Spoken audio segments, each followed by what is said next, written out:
Kita mulai ya, teman-teman. Langsung presentasi aja, Bu. Assalamualaikum warahmatullahi wabarakatuh. Hari ini kita presentasi untuk kelompok terakhir, motivasi dan mindset. Saya share screen.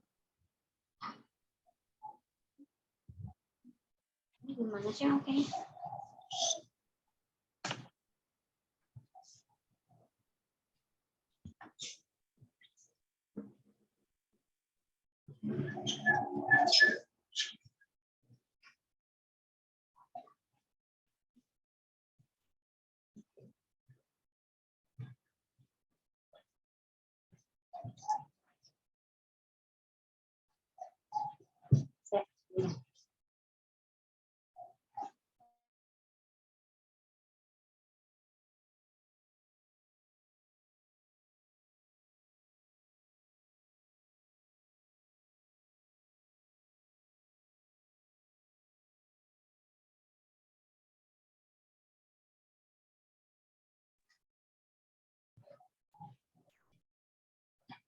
Sudah terlihat, teman-teman? Sudah. Oke, mulai.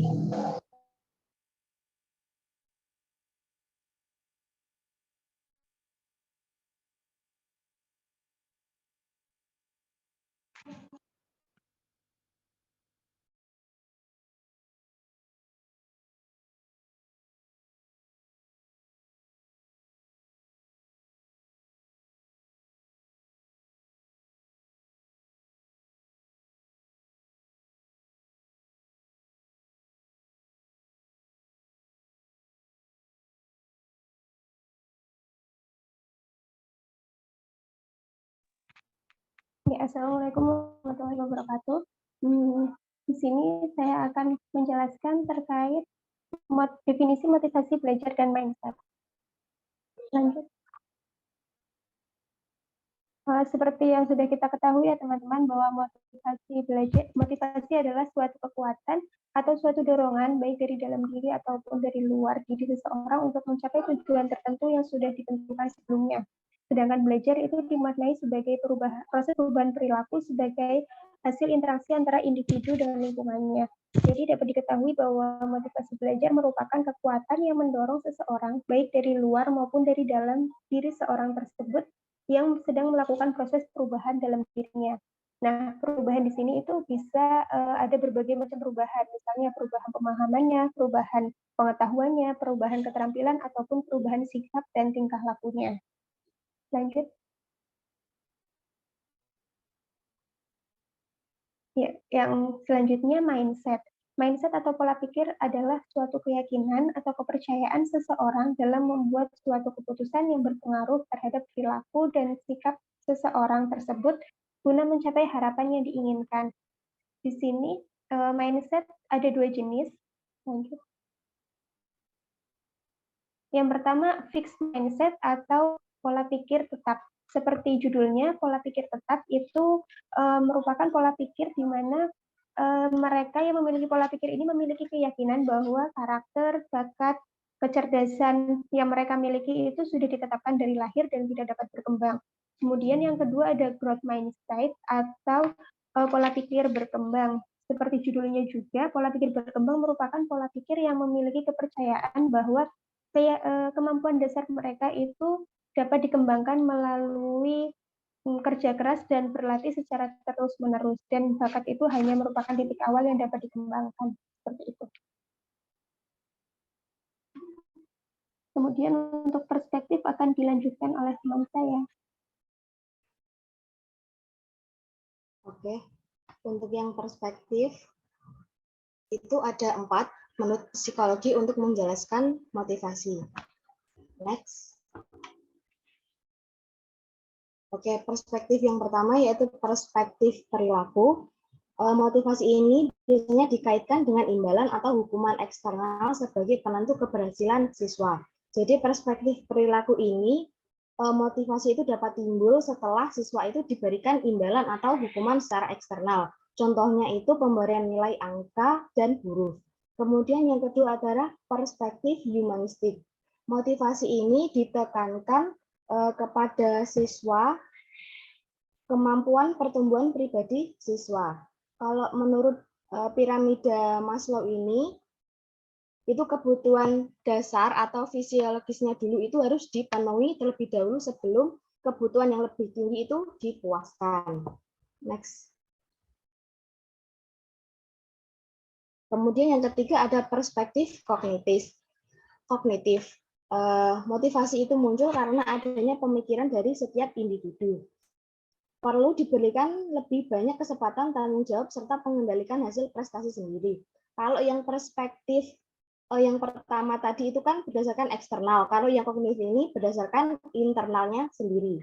Yang keempat, perspektif sosial, yang mana motivasi itu dapat dibangun ketika kemampuan seseorang dalam membangun, memelihara, dan memulihkan hubungan pribadi yang dekat dan hangat kepada orang lain. Next.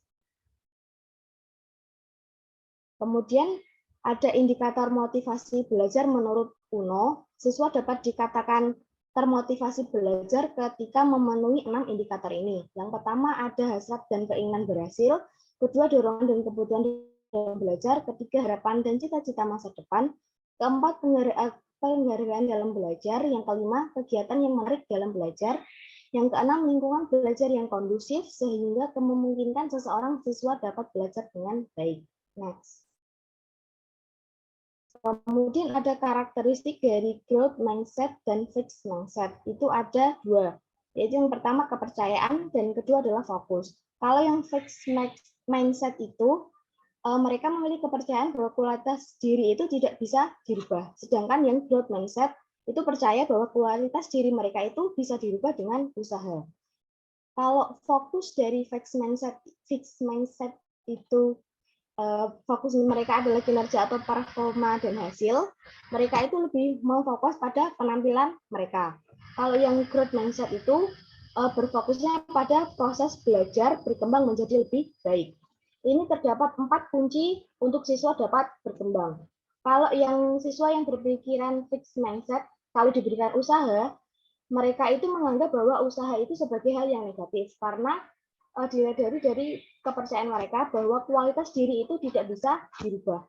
Sedangkan kalau yang growth mindset itu jika dia diberikan usaha, mereka itu menjadi bagian yang penting dalam proses pembelajaran.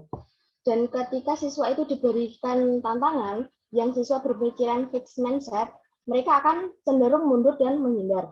Karena mereka itu menganggap bahwa tantangan itu suatu hal yang negatif, dan mereka itu memfokuskan pada penampilan mereka saja.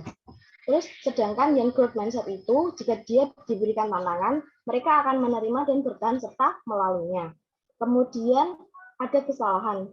Jika siswa berpemikiran fixed mindset, mereka akan berkecil hati. Karena menganggap suatu kesalahan itu hal yang negatif. Mereka itu berfokusnya ke penampilan. Jika ada kesalahan itu, mereka menganggapnya itu tidak baik.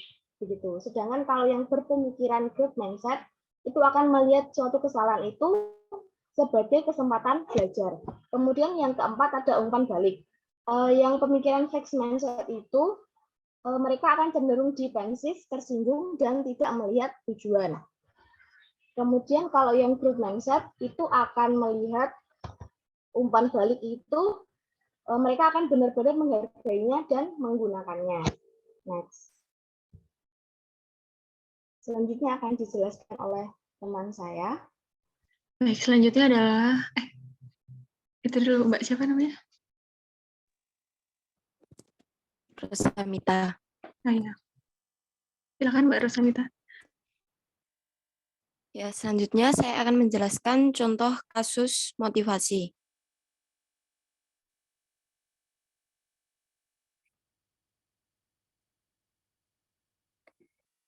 Nah, berikut saya akan menjelaskan kasus motivasi dalam perspektif sosial.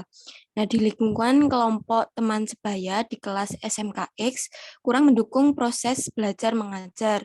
Hal ini karena kecenderungan siswa yang menyamai teman-teman sekelompoknya, seperti tidak mengerjakan tugas, mata pelajaran, produktif, dan bahkan tidak mengumpulkannya sama sekali pada waktu yang telah ditentukan. Jadi, kelompok teman sebaya itu mempengaruhi motivasi belajar siswa. Seperti kalau temannya tidak mengerjakan tugas, biasanya temannya yang lain juga tidak mengerjakan. Tapi kalau teman sebayanya yang berperilaku positif seperti berdiskusi, mengerjakan tugas bersama-sama, lalu bisa menegur temannya yang malas belajar, itu bisa meningkatkan motivasi belajar temannya. Selanjutnya, slide selanjutnya, Mbak.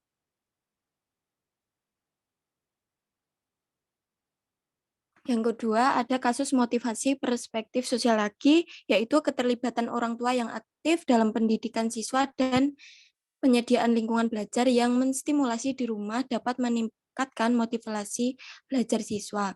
Namun ada salah satu kasus, yaitu orang tua di Afrika Amerika ini jarang berbicara terhadap anaknya dan kurang disiplin, sehingga anaknya itu susah untuk belajar dan tidak mempunyai motivasi belajar. Nah, padahal seorang orang tua itu harusnya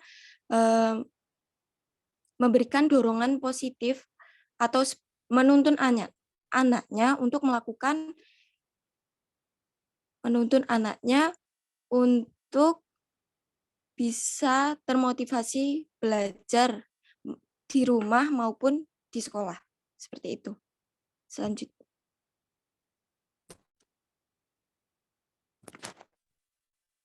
Oke, selanjutnya adalah contoh kasus mindset.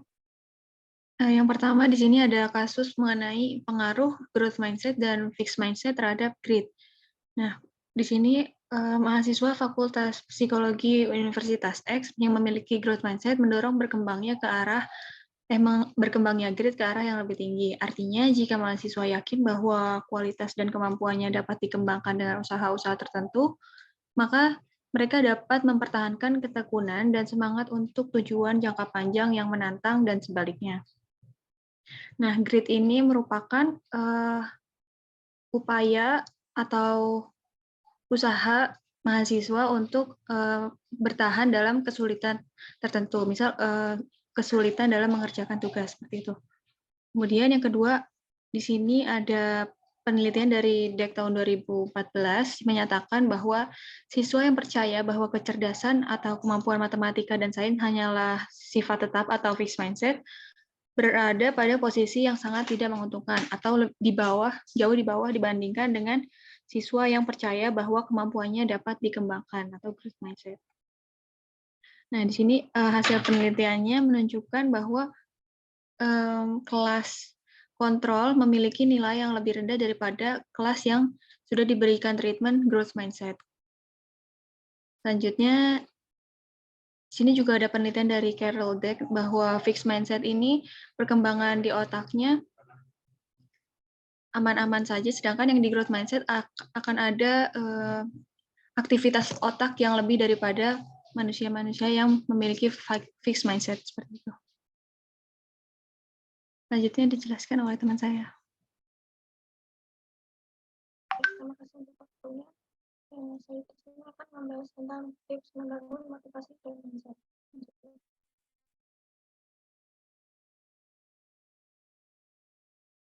Yang pertama ini memperjelas tujuan yang ingin dicapai. Misal dalam pembelajaran, kita ada tujuannya itu dicapai lalu kita mau ngapain. Selain itu, ketika ini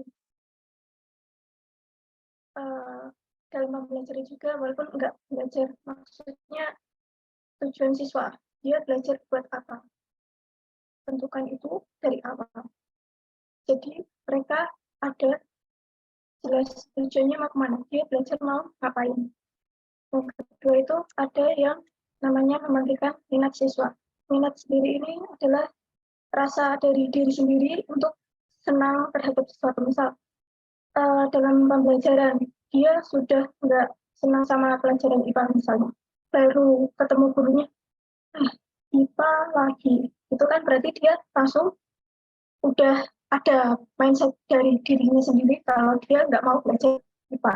Jadi caranya untuk membangkitkan minat siswa itu ada tiga. Yang pertama, menghubungkan bahan pelajaran yang akan dipelajari dengan kebutuhan siswa. Yang kedua itu menyesuaikan materi pelajaran dengan tingkat pengalaman dan kemampuan siswa.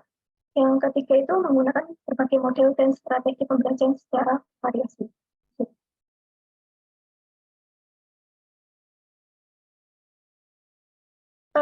Yang ketiga dalam membangkitkan motivasi dan minat siswa itu adalah menciptakan suasana belajar. Nah, menciptakan suasana belajar itu bisa dari pembelajarannya aktif, bisa yang inovatif, kreatif, efisien, dan menyenangkan. Jadi, dalam pembelajaran itu siswa nggak bosan dengan pelajaran, dengan penyampaian materi yang tidak terlalu ceramah atau diskusi. Jadi ada selingan mau dibikin yang semenarik mungkin, sekreatif mungkin, seperti kayak dibungkus dalam game atau jenisnya. Yang keempat itu ada memberikan pujian dengan bijak. Nah, ini maksudnya uji prosesnya, bukan bakat atau kecerdasannya. Maksudnya ini itu. Ketika ada seorang anak yang udah bisa, jangan dipuji, wah kamu cerdas, itu salah. Yang benar itu prosesnya. Kamu udah sampai sejauh ini dan itu bagus sekali. Misal juga kalau ada anak yang bilang dia nggak bisa IPA, langsung sanggah. Bukan nggak bisa, tapi belum bisa. Yang kelima, dorong keterlibatan dengan tantangan. Nah, ini dalam memberi materi itu kita buat sebagai tantangan buat siswa. Jadi nanti misal kasih mindset kalau memberi soal atau pembelajaran itu kalau mudah itu membosankan, sehingga dia lebih cenderung untuk menyukai sebuah tantangan. Misal dalam pembuatan lembar kerja buat yang menantang, contoh dengan menggunakan crossword. Nah, crossword atau kata silang itu kan lebih menantang daripada kayak lembar kerja misal apa yang dimaksud, gitu kan. Terima kasih yang dari saya.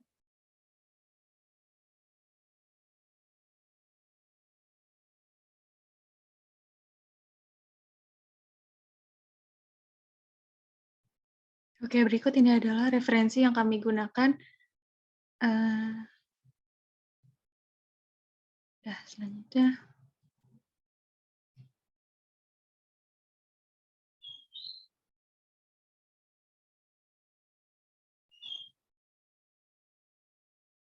Selanjutnya sesi tanya jawab kita lakukan di kelas saja ya, Mbak ya.